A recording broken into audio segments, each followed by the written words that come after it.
Salut à tous, c'est Sarah. Alors voilà, petite vidéo nutrition d'aujourd'hui. J'avais envie de vous parler de la récupération et de la récupération sportive après un entraînement. Alors il faut savoir que y a plusieurs stratégies qui vont vous aider à récupérer au mieux. Après un entraînement sportif, ce qui se passe, c'est qu'il y a un processus de fatigue qui se met dans l'organisme, qui s'installe. C'est un processus physiologique. Maintenant, ce processus va entraîner quoi? Va entraîner une diminution de vos performances.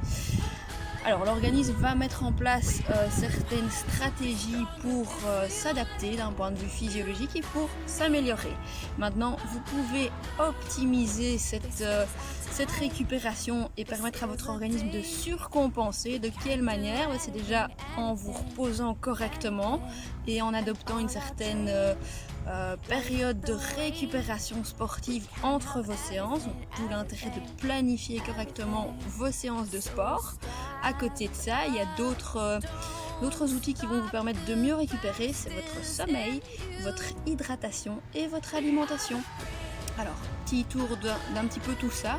Ce qui est important, c'est que pendant le sommeil, il y a des adaptations également physiologiques qui se font. À savoir que les médicaments ne permettent pas un sommeil physiologique. Au plus vous vous entraînez, au plus votre dépense énergétique est élevée, au plus vous avez besoin de sommeil. Donc le sommeil n'est pas quelque chose à négliger, surtout pas.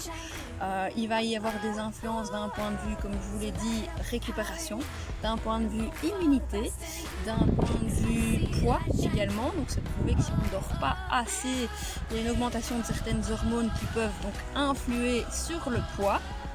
Tout ça en fait donc va avoir des conséquences bien sûr sur votre récupération et sur vos performances sportives.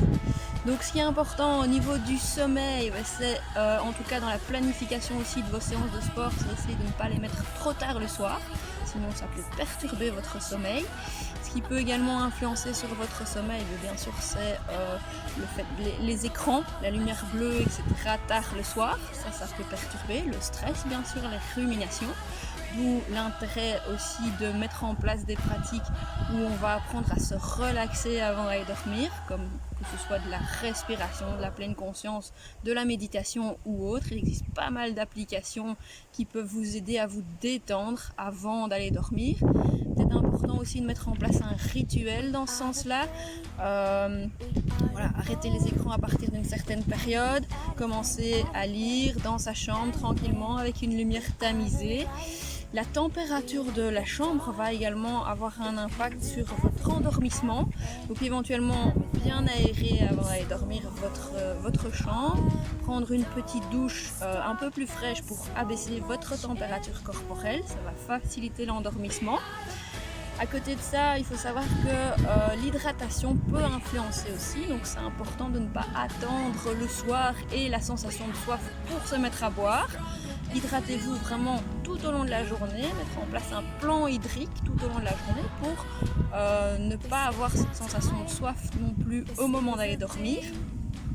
Au niveau des boissons, il faut savoir que tout ce qui est boisson qui va contenir de la caféine, donc le thé, le café, tout ce qui est soda à base de caféine, tout ce qui est boissons énergisantes vont avoir un effet excitant et donc vont diminuer votre capacité à vous endormir.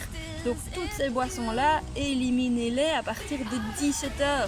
Remplacez plus par des boissons comme des tisanes, des infusions et des choses comme ça. Mais tout ce qui est boissons contenant de la caféine, on les oublie le soir. Chose importante, c'est le repas. C'est-à-dire que si on mange tard et qu'on va dormir tout de suite après, ça va aussi influer sur votre capacité à vous endormir puisque la digestion augmente la température corporelle. Le système digestif va travailler alors qu'on demande à l'organisme de se reposer et de s'endormir, c'est un petit peu incompatible. Et donc pour ça, c'est d'essayer d'avoir fini votre repas au moins 2 heures avant d'aller dormir et miser sur un repas assez léger, dans le sens on évite les repas hyper copieux type raclette et des choses comme ça le soir. Privilégiez plutôt ces repas-là le midi ou des choses comme ça. Donc ça c'est déjà un premier point par rapport au sommeil. Ce qu'il faut savoir aussi, c'est que Au niveau de l'alimentation, après un entraînement sportif, qu'est-ce qui se passe dans votre organisme? Vos stocks d'énergie sont diminués, voire épuisés. Donc c'est important de reconstituer le stock de glycogène musculaire.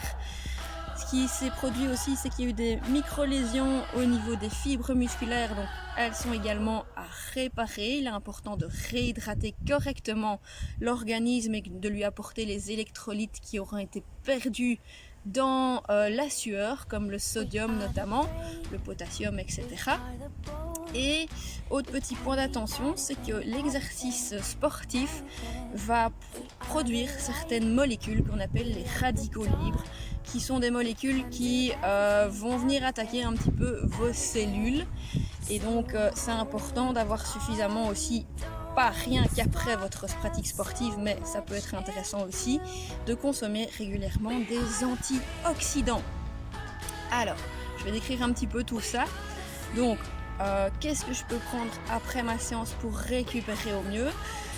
Ce qui est aussi important à savoir, c'est que après une séance d'entraînement, il y a ce qu'on appelle une fenêtre métabolique. Cette fenêtre métabolique, ça veut dire quoi? Ça veut dire que pendant une durée de dès la fin de votre activité sportive à 1 heure et demie après l'effort, tous les processus de synthèse dans l'organisme sont augmentés.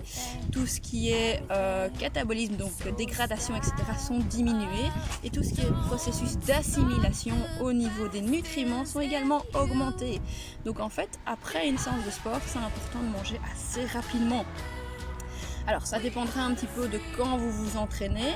Maintenant, si votre repas est dans l'heure qui suit votre entraînement, ok, pas besoin de collation. Si le repas se situe plus tard qu'1 heure après l'entraînement, une collation sera très importante. Alors de quoi j'ai besoin après ma séance? J'ai besoin, donc je vous l'ai dit, d'énergie, de reconstituer mes stocks de glycogène musculaire. Et ça va me permettre également de récupérer suite à la fatigue de l'entraînement. Donc je vais avoir besoin de glucides. On va partir sur des glucides à index glycémique modéré à élevé. Donc si je pars sur l'exemple d'une collation, ça peut être quoi? Ça peut être simplement un fruit frais. Ça peut être un verre de jus éventuellement. Ça peut être le reste de ma boisson d'effort. Ça peut être également des biscuits secs. On va partir sur un repas ou une collation qui ne sera pas riche en graisse, donc plutôt si on part sur des biscuits secs, des petits beurres. Ça peut être également du pain d'épices, ça peut être une tranche de pain. Avec ça, je vais associer des protéines. Alors, protéines, je rappelle, je les trouve dans quoi? Je les trouve à plusieurs niveaux.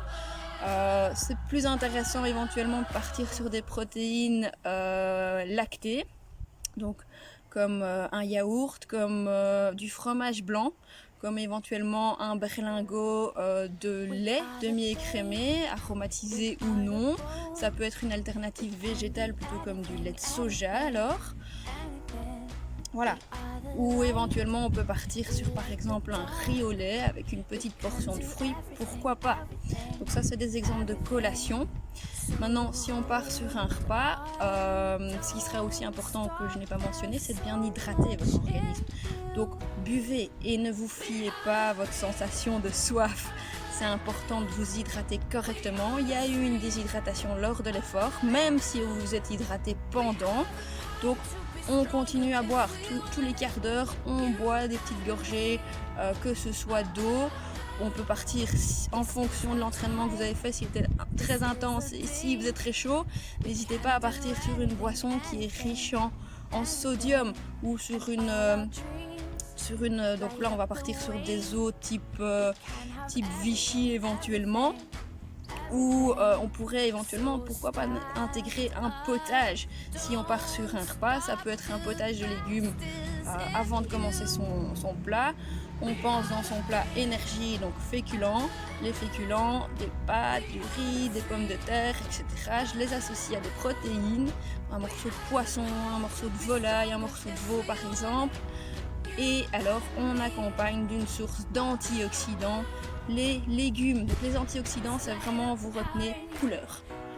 C'est dans tout ce qui est fruits, légumes, principalement dans la peau. Donc c'est plus intéressant de manger les fruits et légumes avec la peau. Donc là, on peut se tourner vers des alternatives bio. N'hésitez pas à bien les rincer sous l'eau du robinet et utiliser éventuellement du bicarbonate pour éliminer éventuellement les résidus de pesticides. Voilà, comme ça vous avez une petite info sur la récupération de manière générale. À bientôt!